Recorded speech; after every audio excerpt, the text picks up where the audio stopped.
أعوذ بالله من الشيطان الرجيم. بسم الله الرحمن الرحيم. والطور وكتاب مسطور في رق منشور والبيت المعمور والسقف المرفوع والبحر المسجور إن عذاب ربك لواقع ما له من دافع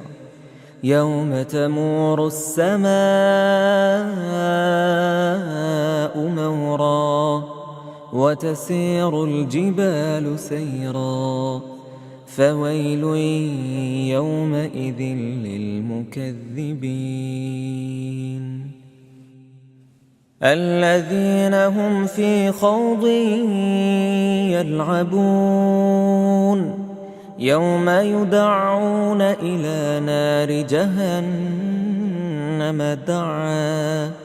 هذه النار التي كنتم بها تكذبون أفسحر هذا أم أنتم لا تبصرون اصلوها فاصبروا أو لا تصبروا سواء عليكم إنما تجزون ما كنتم تعملون إن المتقين في جنات ونعيم فاكهين بما آتاهم ربهم ووقاهم ربهم عذاب الجحيم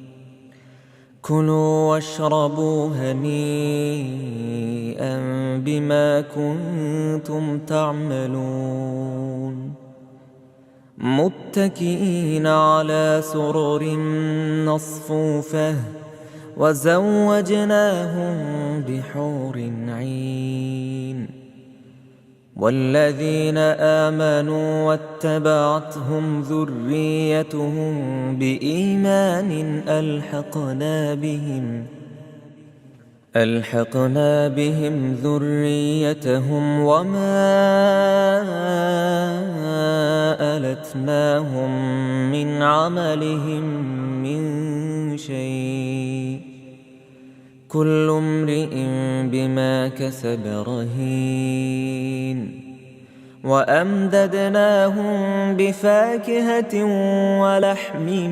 مما يشتهون يتنازعون فيها كأسا لا لغو فيها ولا تأثيم ويطوف عليهم غلمان لهم كأنهم لؤلؤ مكنون وأقبل بعضهم على بعض يتساءلون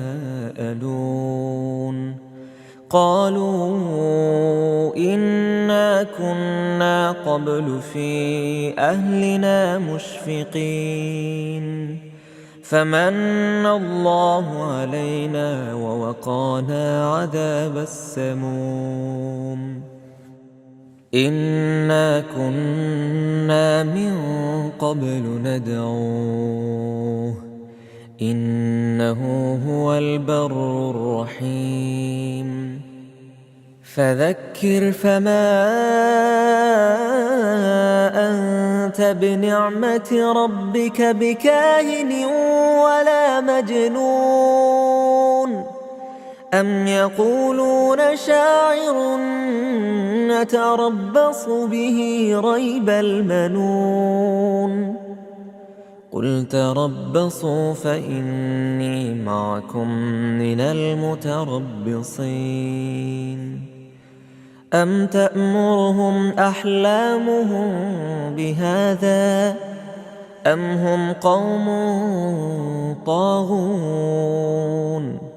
أم يقولون تقوله بل لا يؤمنون فليأتوا بحديث مثله إن كانوا صادقين أم خلقوا من غير شيء أم هم الخالقون أم خلقوا السماوات والأرض بل لا يوقنون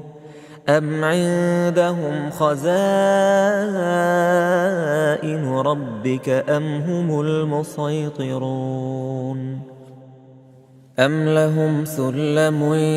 يستمعون فيه فليأت مستمعهم بسلطان مبين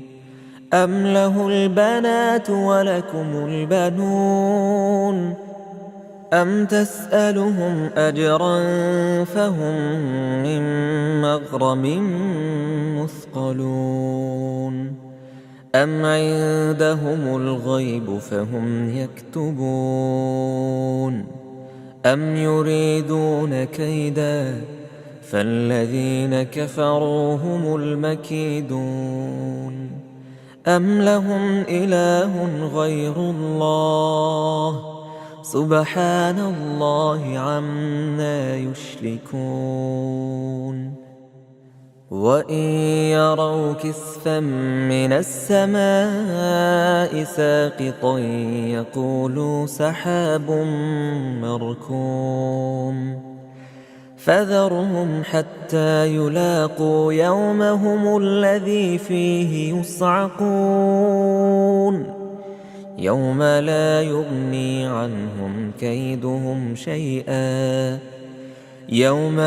يغني عنهم كيدهم شيئا ولا هم ينصرون وإن للذين ظلموا عذابا دون ذلك ولكن أكثرهم لا يعلمون واصبر لحكم ربك